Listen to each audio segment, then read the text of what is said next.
Hi there. We're continuing our study and our time together about the names of God. Jehovah Jireh, the Lord will provide, he will see to it. That was revealed with Abraham in Genesis 22. Jehovah Rapha, when he says, if you will obey my commandments and hearken diligently to my voice, I will be your physician and I will heal you. And then Jehovah Nissi, which the Lord is our banner. And so we're going to investigate those more thoroughly, which we have been doing, and then look at the rest of the names of God. What's in a name? It's the character, the power, it's the person himself in the name. And you know, it's so awesome that God has shared himself with us. You know, he is the God of the universe. He doesn't have to talk to us. He doesn't have to share his heart with us. Sharing his heart with us is the most intimate thing he can do. And he doesn't have to do that. I'm just so grateful that God is willing to share himself with us. And I pray that you are too. That's one of the things that causes him to share his heart more often is when we appreciate it and take hold of it. Jehovah Jireh, the Lord will provide, where we've seen in Genesis 22, where Abraham took Isaac up on the mountain and was ready to sacrifice him. There was a scripture there in Genesis 22:14 where it says, Abraham lifted up his eyes to receive the covenant promise of the name of God. We must lift up our eyes. And I became aware that the things we're talking about on here, we're going to have to lift our eyes. We're talking about something from another plane. You know, in the beginning in Genesis 1, when God said, let us make man in our image, let us make the human being in our image, male and female, he created them. God is, there's two different worlds. There's a seen world, because then in Genesis 2, he talks about, in Genesis 1:14 talks about the signs and the symbols in the heavens declaring the glory of God. The heavens are declaring the glory of God. And there's a greater light and a lesser light, and has a dominion over the heavens above. So there's two worlds, and we see them unfold in Genesis. There's a seen world, a natural world that you can see and touch things and all, but there's a spirit realm, there's an unseen realm, and there's two different worlds to rule from. What we're talking about in these podcasts are, we're living in a time when darkness, yea, deep darkness, is coming upon the earth. If you're wondering what's happening in the earth, and you've lived long enough to see tremendous cultural changes, it's because God prophesied that this chaos would come in the last days, and people would begin to act like this. It's even stated in there, in case you're wondering what's happening to people, it's even stated in there, one, that because we don't honor God, he turns us over to a reprobate mind. That's a mind void of judgment. And I think we absolutely see that today. And two, it says in Thessalonians that he will send a strong delusion upon us when we don't honor God. So in a sense, we're in a day of judgment right now. But in the midst of that, for those of us who are hearkening diligently to the voice of the Lord and obeying his commandments, he has a place of safety. He warned Noah to build an ark. So when that judgment came, Noah had an ark and a place of safety. And in the days of Egypt, when Israel, the Hebrew children were in Egypt, they had Goshen, the land of Goshen, that they got into and were kept safe. So God has a place of safekeeping for us. But when I saw that Abram had to lift up his eyes, he had to lift up his eyes. We have to lift our eyes up to draw from that other plane, to draw from that unseen world. And that's some of the things that we talk about on these podcasts. We want to learn how to, first of all, get acquainted and know that the power of God is available. But secondly, how do I call upon it and release it into my life? And thirdly, then we have to get disciplined to do what we've learned. I laughingly say sometimes I have greater revelation than I have disciplines. We have to get the discipline of the revelation that we've gotten. But we can't activate the power till we get a real revelation. And you wonder, that means that I know that I know that I know. That it doesn't, they've come out with this Shroud of Turin about Jesus and what he was wrapped in. And they'll say this one time and say something else another time.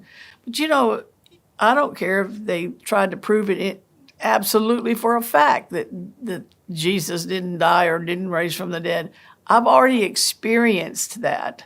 So I know that I know that I know. And I'm not afraid of anybody else's conversation about it, because I have a revelation that Jesus Christ is the Son of God, and he died for my sins, and he's come into my life.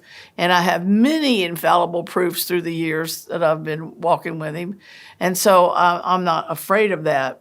But we need to lift our eyes. We have to lift our eyes to see from that other plane, to have faith. Faith has to lift its eyes, and we can see further. How far can you see? And so, do you know that God is your provider? Do you know he's going to see to it? Do you know that he is your physician and your healer, and his word is medicine for our flesh? Do we know that? So that when something comes against us, we will use that. And do we know that the power that's in the blood that's been shed at Calvary? And do we know the protection that the blood provides for us? I always remember the story that Billy Brim tells in the Glory of God. I don't remember the name of the book, but it has to do with the glory of God. She tells the story of a pastor who was in Canada at some meetings, and the devil started talking to him and threatening him that there were rabid foxes around his property and they were going to bite his children and kill them. And he's trying to do these meetings, and the devil's always hammering at his thought patterns about that. And he just got on his knees with his wife, and they started pleading the blood. They put a bloodline around their property. They declared and decreed a bloodline around their property. And when he got home, they went out and looked, and the foxes died on the outside of that bloodline. They could not cross the bloodline. Remember, they put the blood on the doorpost in the book of Exodus. The blood protected those houses. If there was a blood mark on the doorpost of the house, then the death angel passed on by it. So judgment will cease from that house when you plead the blood. Why? Because Jesus bore that for you at the cross. And so you don't have to take that on yourself. He's already been an armor bearer to you for your sin, sickness, and disease. We just have to let him be that and activate it by faith and by talking. So the only thing that can stop us from lifting our eyes, if you will, is traditions. Jesus said the traditions of men will make the commandments of God. What is the commandment? We're talking about the commandment, the third commandment, thou shalt not take the name of the Lord thy God in vain. We're talking about that third commandment. And he says that the traditions of men will make the commandment of God of no effect. And so when I got to thinking, well, what are some traditional thinkings of men? And these are minor kind of things. I'm sure there's something more major, but some traditional thinking today is for me to just, on every prayer, say, thy will be done. Because we need to find out the will of God and not just throw it out into the ethos out there, into the atmosphere. If you just throw it out there, sometimes demons will get hold of it. What is the will of God? Find out what the will of God is. For instance, like one time he said to me, when I was asking him about asking, Lord, teach me to ask for more, because I don't feel like I ask you for enough. Anything you ask in prayer, believing, you shall receive. And I never did ask for much. And he said, well, actually, you need to learn more than just asking. You need to learn when to ask and when to declare and decree. For instance, he said, when it comes to healing, you don't have to ask me for that. I've already dealt with that. He took care of healing at the cross. Jesus bore our sin, sickness, and disease in his body at the cross, and by his stripes we were healed. That's been dealt with. So we don't have to ask about that. But a traditional way of thinking in a religious mindset is whatever thy will is. Well, if it's sickness and disease, it's not his will. He's already dealt with that. That's why he took it on his body in the cross. Another one is, I know God's going to heal me. That's a traditional way of saying that they're believing for healing. But if you're always going to be healed, then it's never already finished and done. So let's lift our eyes and see that healing has already been taken care of, and we'll look at it more in the next few podcasts. But healing has already been dealt with as far as God is concerned. He's already healed us. We have to reach out and take hold of it, pull it into our lives, and we'll be looking in the future a little more about how we actually put that to work. God is not going to heal me. Thank you, Jesus, that you already healed me. If we can change our prayers from begging and asking all the time to thanking him that he's done it, he's stored up and made ready, he's taking care of our health healing problems, and receiving it by faith and thanksgiving, we'll see some action. So I encourage you to think about how you're praying. And are you praying out of real faith, which is an assurance of things hoped for? Or are you praying out of fear?